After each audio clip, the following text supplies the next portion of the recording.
안녕하세요. 여러분과 역사를 공부할 선생님입니다.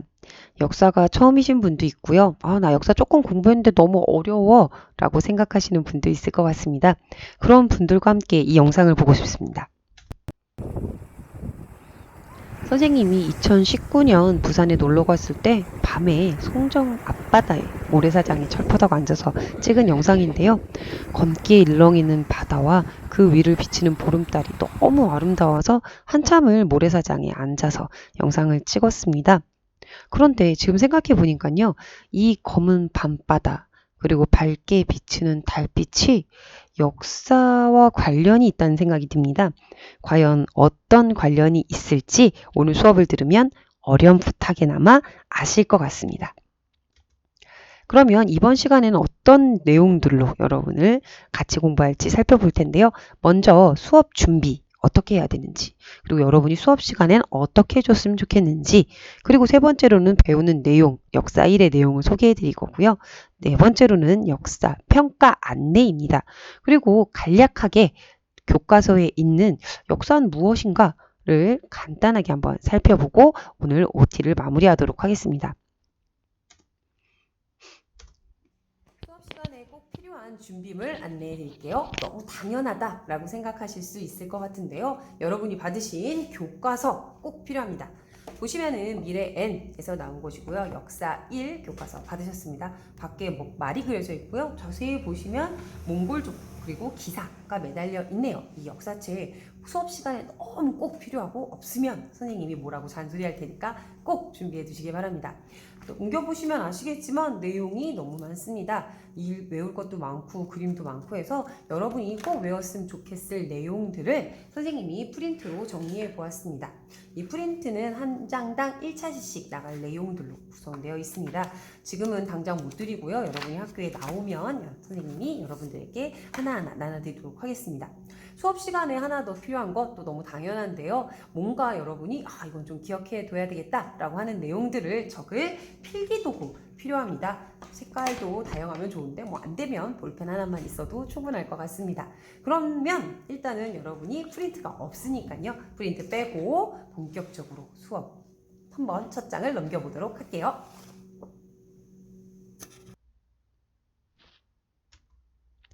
본격적인 시작에 앞서 자꾸 당연한 얘기들을 하는데요. 당연한 이야기들 한 번 더 해보도록 하겠습니다. 수업 시간 대면용입니다. 선생님이 여러분과 직접 만났을 때 여러분이 이렇게 지켜주세요 라고 하는 내용입니다. 수업 종이 울리면 바로 자신의 자리에 앉아서 선생님을 기다려 주시기 바랍니다. 선생님보다 늦게 막 뛰어 들어오시면 안 됩니다. 선생님이 막 잔소리하고 뭐라고 할 겁니다. 수업 시간에 핸드폰을 소지만 하고 있어도 걸리면 압수하겠습니다. 선생님 저 아무것도 안 봤어요 라고 해도 갖고 있는 게 선생님 눈에 보이기만 하면 안 보이게 하셔야 됩니다. 바로 압수할게요. 수업 시간에 수업과 관련 없는 행동을 하시면 해당 물품을 압수하겠습니다. 다른 과목의 수행평가라든지 아니면 학원 숙제라든지 아니면 만화책, 소설책 등 다른 거 하시면 그 해당 물품을 바로 압수하도록 하겠습니다. 선생님이 강력하게 압수하겠다라고 얘기하는 이유는요. 제발 수업을 집중해서 다른 거 하지 말고 잘 들어주시기 바라는 마음입니다. 수업 중 취침하시면 그러니까 이렇게 조는 건 인간적으로 어쩔 수 없죠. 그런데 정말 주무시면 뒤에 서서 정신 똑바로 차린 다음에 수업을 듣게 하려고 합니다. 선생님 수업을 꼭 들어줬으면 좋겠어 라는 마음을 여러분께 알려드리는 겁니다.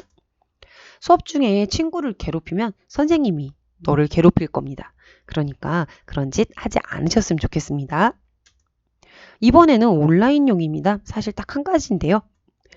본인이 할 수 있는 모든 노력을 다해서 수업 시작을 지켜주시기 바랍니다. 수업 시작에 15분 이상 늦으면 무조건 결과 결석입니다. 억울할 수 있습니다. 아팠다, 기계적 문제, 렉 걸렸다든지 아니면 와이파이가 잘 안 터졌다든지 급동 이런 경우도 있을 수 있겠죠. 그런데 아무리 들어도 이런 변명은 통하지 않습니다. 억울할 수 없는 경우죠. 늦잠을 잤다. 내 오른손 검지가 마우스로 움직여. 나도 모르게 진짜 나 몰랐다. 클래스를 나와 다른 어떤 곳을 눌렀다. 라고 하는 경우는 변명이고요. 그런 변명하면 정말 안 되겠죠. 이런 억울할 수 없는 경우를 제외한 억울한 경우. 그 시기 그때는요. 처방전, 렉 걸린 화면 캡처 등 선생님한테 여러 가지 증명서를 제출해 주시면 결과 처리하지 않고 여러분이 집에 가서 수업을 들어서 그것을 수업 들은 것으로 해드리려고 선생님이 최대한 노력을 할 테니까 억울한 경우가 있다면 알려주시기 바랍니다. 그러면 우리가 어떤 내용을 배우는지 한번 살펴볼게요. 첫 번째, 문명의 발생과 고대 세계의 형성. 두 번째, 세계 종교의 확산과 지역 문화의 형성. 세 번째, 지역 세계의 교류와 변화. 네 번째, 제국주의 침략과 국민국가 건설운동. 다섯 번째, 세계대전과 사회변동. 그 다음에 마지막, 현대 세계의 전개와 과제. 처음 인류가 시작하면서부터 정말 끝까지 쭉 배우는데요. 이 중에 1학기 때는요. 1단원, 2단원, 3단원을 배울 예정입니다. 이 1단원, 2단원, 3단원 내용이 뭔지 살펴볼게요. 문명의 발생과 고대 세계의 형성입니다. 지도를 쫙 펼치고요. 뭔지 혹시 아세요? 이집트에 있는 스핑크스와 저 멀리 보이는 피라미드입니다. 세계 4대 문명의 발상지 아시나요? 이집트, 그 다음에 메소포타미아, 인도, 중국 문명인데요. 그 중에 대표적으로 이 스핑크스 한번 얹어봤습니다. 이 4대 문명의 발상지 배우고요. 그리스, 아테네, 스파르타 그 이후에 마케도니아의 이 왕이 등장합니다. 그는 누구일까요? 바로 알렉산드로스입니다. 알렉산드로스가요. 동서 여기에 있는 모든 큰 제국을 건설하고 30대 젊은 나이로 죽게 되는데 그가 어떤 일을 했는지도 살펴보겠습니다. 처음 보시는 분들도 있으실 것 같아요. 페르시아의 다리우스 왕입니다. 그는 오리엔트 지역의 문화를 굉장히 크게 발달시켰거든요. 그에 대해서도 한번 살펴보도록 하겠습니다. 누군지 아시나요? 바로 진시 황제입니다. 중국을 처음으로 통일한 왕이죠. 황제죠. 그가 진나라를 건국하게 한 진나라로 세계를 통일하게 되는데요. 진 하면 CHIN이죠. 거기에 A를 붙이면 차이나. 정말 중국에 많은 영향을 미친 바로 그 사람입니다. 이 차이나 북쪽에는요. 진나라 북쪽에는요. 흉노족이 북방을 장악하고 있었습니다. 그러면 이렇게 많은 사람들이 이 전 세계에서 활동하고 있을 시기에 우리나라는 이 넓은 곳에서 고조선이 건국되어서 쭉 운영되고 있었습니다. 고조선과 관련된 내용은 물론 3학년 때 배웁니다. 2학년 때는 이 세계사와 관련된 내용을 배우는데요. 어떤 시기에 어떻게 흘러갔는지 감을 잡고 있었으면 좋겠습니다. 두 번째, 세계 종교의 확산과 지역 문화의 형성입니다. 어떤 일들이 있었을까요? 먼저 인도에서 석가모니가 등장해서 불교를 성립시킵니다.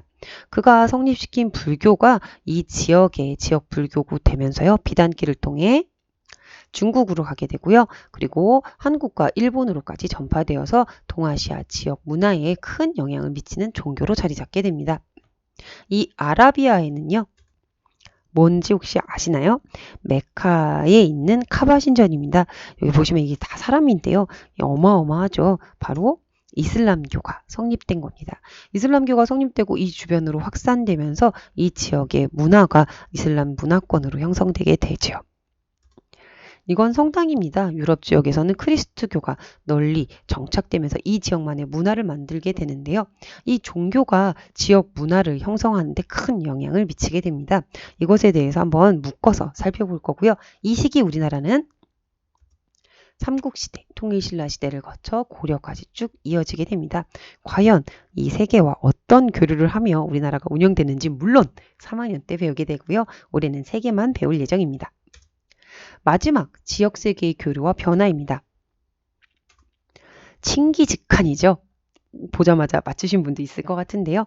이 칭기즈칸이 정말 동쪽 끝에서 유럽까지 쭉 세력을 크게 확대하고 그 몽골 제국을 건설하고 나서 그의 아들들에게 물려주게 되죠. 이렇게 큰 문화권을 정복하다 보니까 큰 세력을 정복하다 보니까 많은 문화적 교류가 일어나게 되고 그 문화적 교류에 따라서 큰 변화가 일어났습니다. 이거는요. 오스만 제국에서 만든 술탄 아흐메 사원입니다. 무굴 제국에서 건설한 타즈마할, 뭄타즈 마할이라는 왕의 부인의 묘지, 무덤인데요. 이렇게 크고 화려한 문화가 성립되게 된 거는 아마 교류가 활발하게 이루어지게 되면서인 것 같아요. 육로를 통해서이기도 했지만요.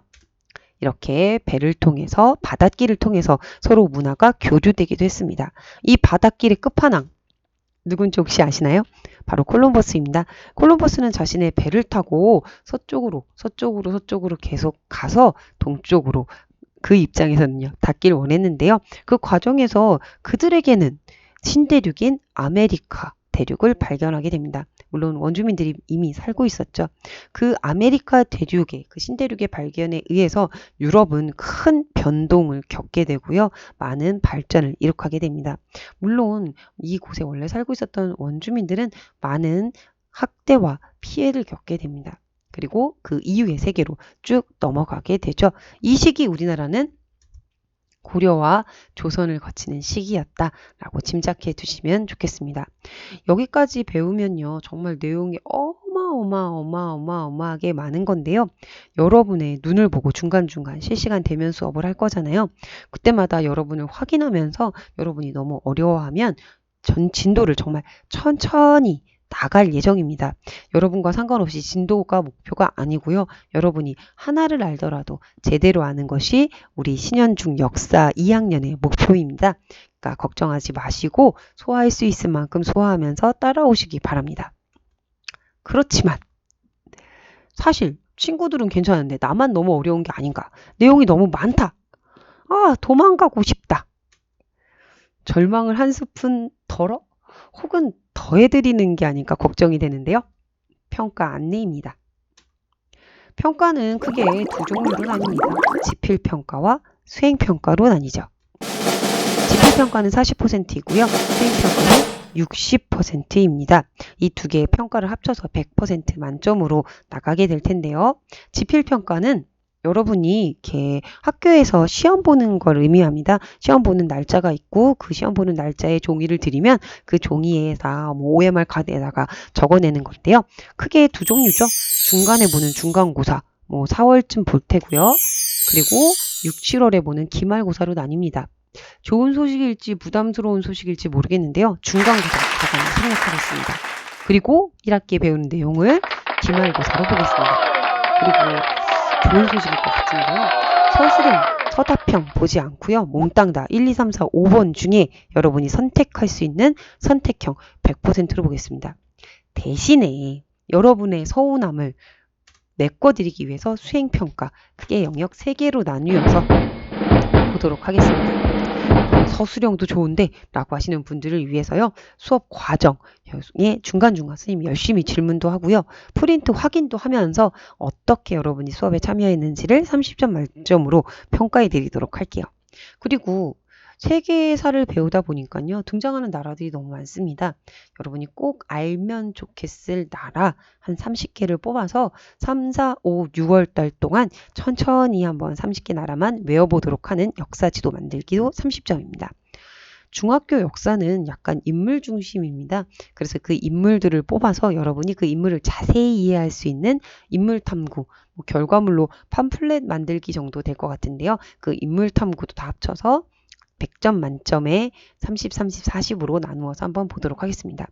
이렇게 설명해 드렸는데 혹시 너무 어렵다라는 분들을 위해서 예를 들면 역사 지도 만들기입니다. 이렇게 그냥 드릴 거예요. 그래서 1, 2, 3, 4, 5, 6, 7, 8, 9, 10 이렇게 적어드리면 이걸 미리 드린 다음에 나라 이름 외우게 하고 똑같은 시험지를 드려서 외우게 하도록 할게요. 물론 번호는 바뀔 수 있습니다. 유럽 지역이죠. 서남아시아 지역이고요. 인도, 동남아시아 지역입니다. 이렇게 지도 3장에 10개 나라씩 해서 30점이고요. 어떻게 점수로 따지면 나라 한 개당 1점이다 라고 생각하시면 되고 하루아침에 보는 것도 아니고요. 천천히 나누어서 볼 테니까 걱정하지 않으셔도 될 것 같습니다. 그러면 수업을 시작하도록 할게요. 1단원입니다. 문명의 발생과 고대 세계의 형성인데요. 역사의 의미와 역사학습의 목적 살펴보도록 할게요.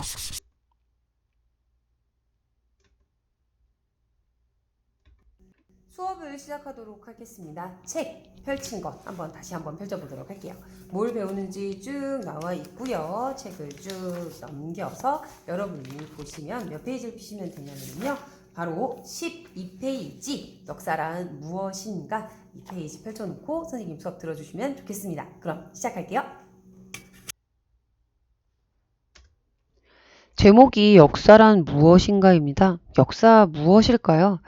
일단은 역사를 알기 전에 지금 대한민국에 살고 있는 여러분 한번 생각해 볼게요. 이쯤에 살고 있는 대한민국에 살고 있는 여러분입니다. 어떤 생각 제일 많이 하시나요? 1년 동안 지겹게 들은 코로나 생각나시나요? 코로나 덕분에 학교를 안 가서 개꿀이다.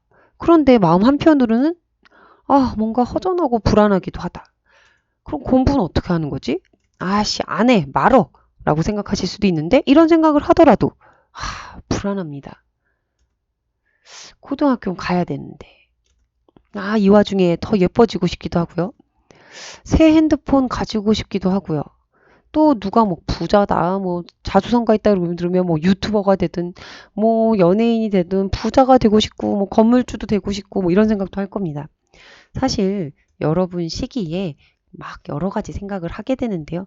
결과적으로 나는 어떤 사람이고 싶은가가 가장 핵심인 것 같아요. 이런 말 좀 어려울 수도 있는데요. 역사가 그 답이 될 수도 있다고 합니다. 역사. 사실 쌤도 잘 모르겠습니다. 넘들은 어떻게 살았나 정도 알려드리면 여러분이 나는 뭐 어떻게 살아야겠다 정도 알 수 있으면 그것도 정말 훌륭할 것 같은데요. 역사가 뭔데 선생님이 이런 얘기를 하는지 한번 살펴볼게요. 역사란 무엇일까요? 한번 생각해 보면 너무 막연합니다. 그래서 육하원칙 아시나요? 누가, 언제, 어디서, 무엇을, 어떻게, 왜에 해당하는 게 바로 육하원칙이죠. 그럼 이걸 역사에 한번 대비시켜 볼게요. 누가, 사람이, 인류가, 언제, 과거, 현재, 미래 중에 과거에, 어디서, 자기가 사는 곳에서, 무엇을 어떻게 왜, 이게 우리가 외워야 될 역사의 과정이 되겠죠. 역사란 과거에 사람들이 했던 게 뭐냐라는 겁니다. 그런데 과연 어떻게 과거에 사람이 뭘 했는지 아는 걸까요? 그 역사에 그 사람들이 뭘 했는지 알 수 있는 기본이 되는 것이 바로 사료입니다. 역사의 연구 재료가 되겠죠. 옛사람들이 남긴 모든 흔적을 사료라고 합니다. 글도 되고요. 그림도 되고요. 그 사람들이 남겨놨던 유적, 살았던 곳, 유물, 썼던 물건, 그리고 뭐 썼던 물건 중에서 뭐 사람의 흔적이 묻어있는 돌덩어리 모두 다 역사적 재료인 사료라고 할 수 있습니다. 이 사료를 바탕으로 역사가 막 쓰여지기 시작을 하게 되는데요. 역사학에서는 역사를 이렇게 크게 두 개로 나뉘어 봅니다. 사실이다. 아니다. 역사는 기록이다. 이게 뭔 얘기냐? 라고 생각하실 것 같은데요. 사실이다 라고 보는 역사는요. 지금까지 일어났던 모든 일이 다 역사다 라고 보는 거죠. 뭐 500년 전에 어디에 살던 개똥이가 개똥을 집어먹었다. 말도 안 되는 얘기인데요. 그런 것까지도 다 모두 역사다라고 보는 겁니다. 기록이다라고 보는 입장은요. 아니다. 역사학자에 의해서 선택돼서 기록된 것만 역사다라고 보는 입장입니다. 개똥이가 개똥을 주워 먹던 그런 거는 역사학자가 중요하다고 생각하지 않을 수도 있고 알려지지 않을 수도 있습니다. 역사학자가 선택해서 기록한 것만 우리가 역사라고 인식하기 때문에 그것이 역사다라고 보는 것이죠. 이쯤에서 처음에 봤던 동영상 기억하시나요? 송정 밤바다, 그 위로 비치는 달빛. 그 사실로 보는 역사학자들은요, 그 밤바다, 몽땅 다, 모두 다 우리가 보지 못하는 그 검은 어둠 속의 모든 게 다 역사다라고 보는 것이죠. 근데 기록으로 보는 사람들은요, 아니다. 달빛이 비추는 그래서 일렁이는 우리 눈에 보이는 바다만 진짜 밤바다다라고 보는 입장입니다. 어떤 느낌인지 좀 느낌이 오시나요? 그러다 보니까 사실로 보는 사람들은 역사는 객관적이야. 실제로 있었던 일들이니까. 아니야. 기록하고 선택해서 역사학자가 주관적으로 쓴 거기 때문에 굉장히 주관적이야 라고 하는 입장으로 나뉩니다. 이게 이렇게 나뉜다고 해서 대립적이거나 뭐 서로 갈등을 일으키거나 하는 건 아니고요. 이렇게 보는 시각도 있고 저렇게 보는 시각도 있다라고 생각하시면 될 것 같습니다. 그러면 우리 역사를 왜 공부하는 걸까요? 인생의 자습서와 같은 역할을 하기 때문입니다. 여러분이 수학 문제 풀다가 모르면 어떻게 하나요? 저는 바로 뒤에 있는 답을 보는데요. 살다가 뭐 답답한 일, 사랑에 빠졌다든지, 뭐 어떻게 됐다든지, 뭐 갑자기 엄마가 너무 혼내서 집을 나왔다든지, 뭐 이럴 때 너무 답답합니다. 그럴 때 답안지가 있으면 좋을 텐데요. 그런 답안지가 없다 보니까 우리 과거의 사람들, 우리 조상들은 어떻게 살았는지, 나와 비슷한 처지에 있었던 사람은 혹시 없는지, 있다면 그 사람은 어떻게 했는지 알 수 있는 인생의 자습서의 역할을 하기 때문이다 라고 보기도 하고요. 역사적 사고력과 판단력을 기를 수 있기 때문이다 라고 보는 거죠. 좀 어마어마한 단어들이니까 어마어마한 비유를 한번 해볼게요. 임진왜란 때 이순신 장군이 명량에서 정말 약간 그렇게 얘기하잖아요. 막 고문받고 다시 내려와서 명량에서 배 13척 혹은 12척을 가지고 일본군과 맞서 싸웠다. 그때 그가 어떤 사고를 하고 어떤 판단을 했는지 우리가 명량을 공부하면서 알 수 있다고 얘기하죠. 혹은 일제강점기 때 독립운동을 할까? 아니면 나는 친일을 할 것인가? 지금까지 쭉 이어지는 모습을 보면서 역사적 사고와 판단, 나의 생각을 가질 수 있다. 라고 어마어마하게 보기도 하죠. 인생의 자습서다 역사적 사고력과 판단력을 가진다 정말 어마어마한데요. 사실은 나에게 어떤 의미일까가 제일 중요한 것 같습니다.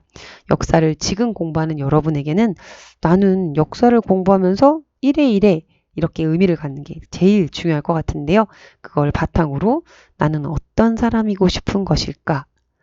과거의 사람들은 이렇게 살았는데 나는 이렇구나. 그걸 암고 하면서 역사를 자신의 거울 삼아 비춰볼 수 있는 좋은 역사 공부가 아닐까라는 생각이 드는데요. 이렇게 역사를 공부하는 이유까지 해서 우리가 한번 오리엔테이션을 얼추 끝내보도록 할 건데요. 선생님 실제로 만나면 더 괜찮을 것을 약속드립니다. 진짜 더 재밌고 더 잘해드릴 테니까요. 기대하시고요.